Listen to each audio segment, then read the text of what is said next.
नमस्ते. मी island foundation programme institute मधून प्रियंका राहुल चौधरी.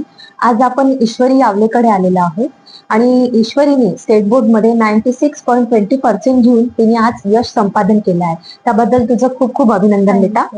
तुझा जो आयलंड फाउंडेशन सोबतचा जो प्रवास होता तो कशा पद्धतीने वर्षभर तू केला, सफर केला, त्याबद्दल तू 2 शब्द सांगू शकतो?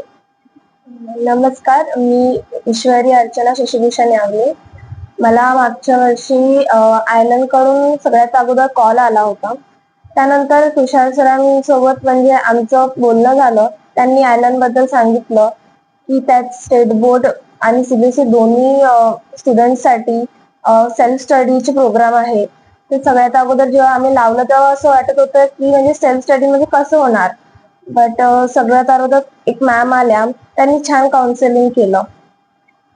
बुक्स मिळाले, क्वेश्चन होते, त्यात पेपर रेग्युलरली सॉल्व्ह केले. मॅमनी माझा पेपर चेक करून आणून दिले आणि त्यातल्या चुका मला सांगितल्या. त्यात माझ्या हँडरायटिंग, माझे पेपर प्रेझेंटेशन आणि मी कुठे कमी पडते ते मला सगळं समजून सांगितलं. माझे जे टॉपिक्स जे वीक आहेत त्याबद्दल मला गायडन्स केलं आणि जसं मला मॅथ्स थोडंसं वीक वाटत होतं तर मग तुषार सरांनी मला खूप गायडन्स केलं, त्यामुळे मला मॅथ्स मध्ये 98 मिळाले. तर आयलंड आयलंडला खूप खूप थँक्यू. म्हणजे त्यांच्यामुळे माझं खूप जास्त प्रोग्रेस झालेला आहे. म्हणजे ज्या सब्जेक्ट्स मध्ये मला ट्युशन्स नव्हत्या त्या सब्जेक्ट मध्ये पण मी खूप छान स्कोअर केलेला आहे. मला एक सांग ईश्वरी, आम्ही जे सेंटरवरची एक्झाम घेत होतो म्हणजे सेंटर स्कूलच घेतल्या जाय, तर त्या 2 एक्झामचा तुला काय फायदा झाला जेव्हा तू फायनल बोर्ड एक्झाम द्यायला गेली त्यावेळी? एक्झाम्स मध्ये न्यू स्कूलमध्ये जावं लागत होतं, तर त्यामुळे तो एक्सपिरियन्स जो बोर्ड मध्ये झाला तो अगोदरच झाला होता. त्यामुळे मग जास्त एन्झायटी किंवा एकदम मी घाबरले नाही तेव्हा.